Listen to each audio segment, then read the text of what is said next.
everyone, my name is Alfaulinuha. Today, I want to share my opinion about smoking in the campus area. Before I start, I'm sorry if my voice sounds kinda weird. It's because I've got a cold and a bit of cold right now, but I'll try my best for speak clearly. Okay, let's begin.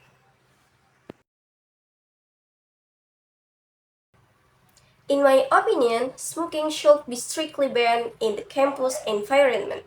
Campus is a place for studying, learning, and developing ourselves, not a place for unhealthy habits like smoking.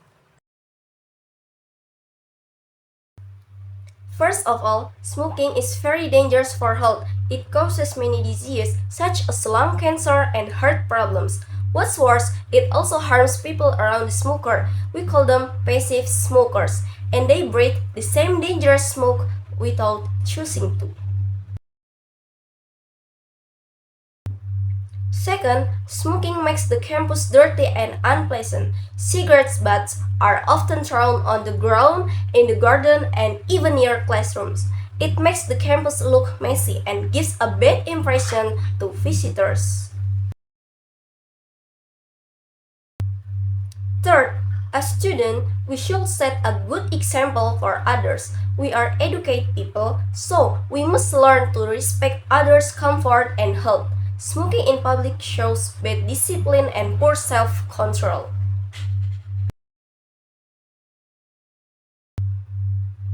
I think the universities should prepare clear smoke-free zones and maybe one special area for smokers far from classrooms, so everyone can feel comfortable. To conclude, smoking in the campus area brings more harm than good. Let's work together to keep our campus clean, healthy, and smoke-free. For the last part, I want to share my honest opinion about smoking. To be honest, I've never liked cigarettes at all because I grew up in a smoke-free environment. So now, every time I smell cigarette smoke, it really makes me feel uncomfortable and immediately leave the place. I think that's enough for my opinion about smoking in campus area. I'm sorry if there are any mistakes in my words, whether intentional or not. Thank you for watching and listening.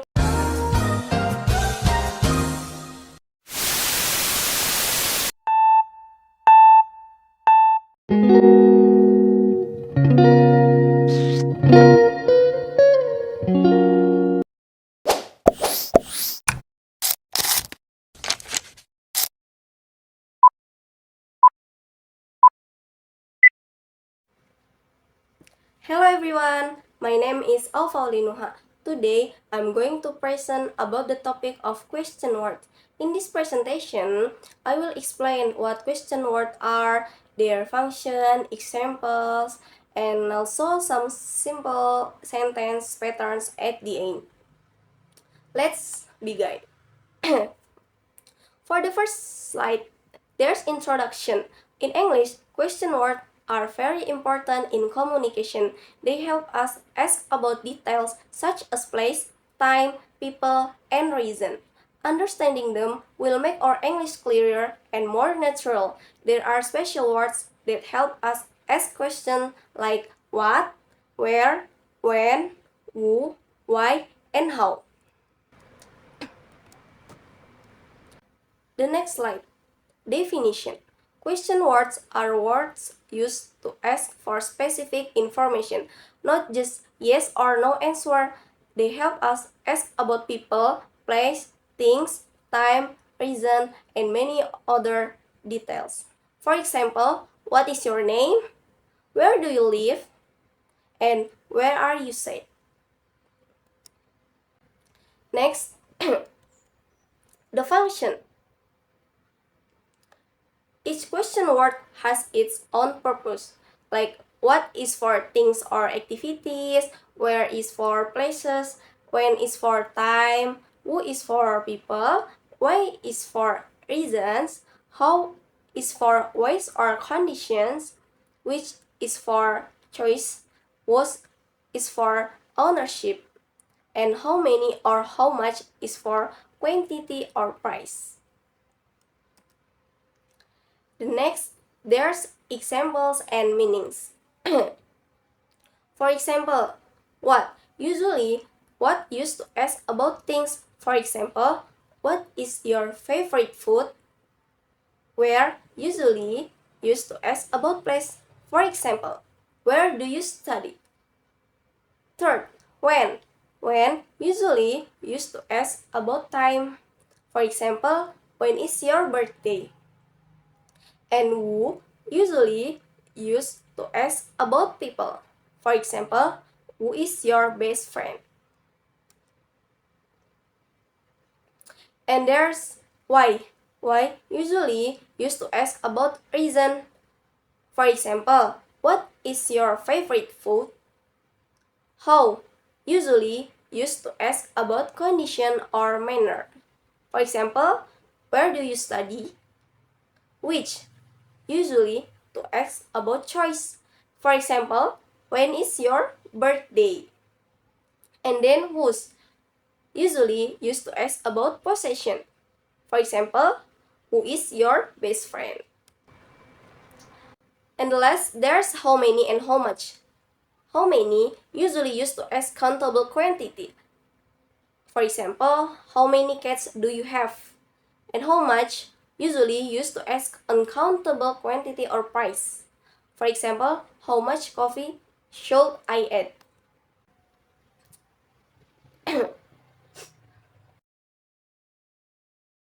There are also two types of questions. First, yes or no questions. For example, do you like coffee? And we can answer with yes or no, like yes I do or no I don't. For second, there WH question. For example, what do you like? And we can answer I like coffee or else.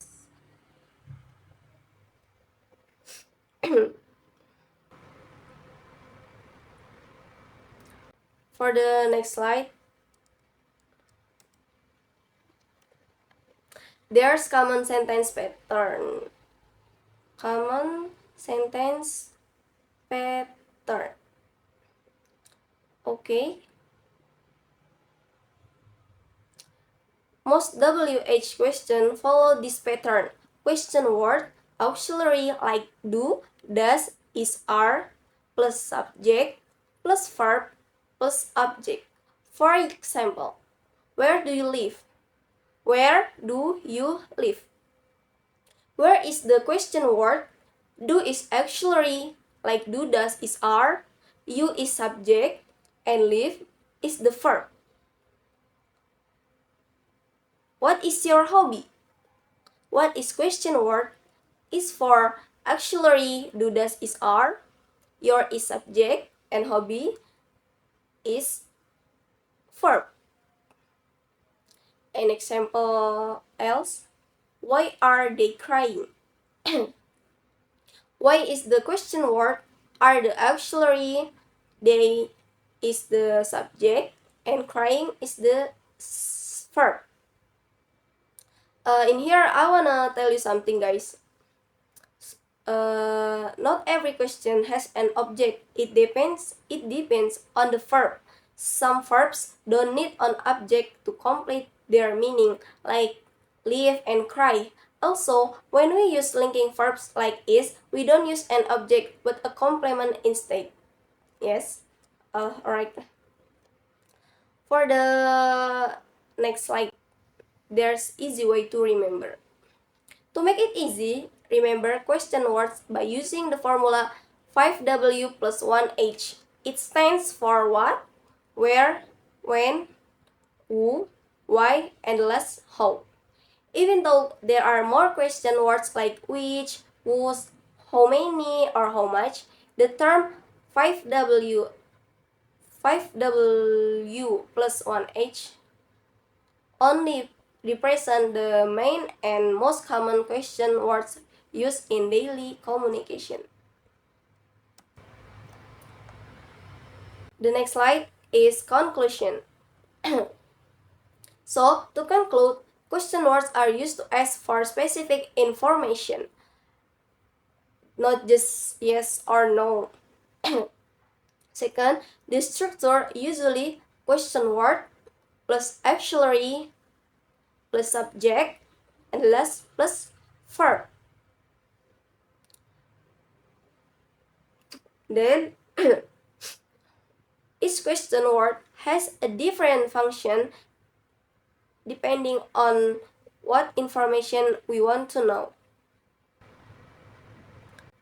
That's all for my presentation about question words. I hope my explanation is clear and easy to understand. Thank you so much for your attention and have a nice day everyone. See you next time. Goodbye.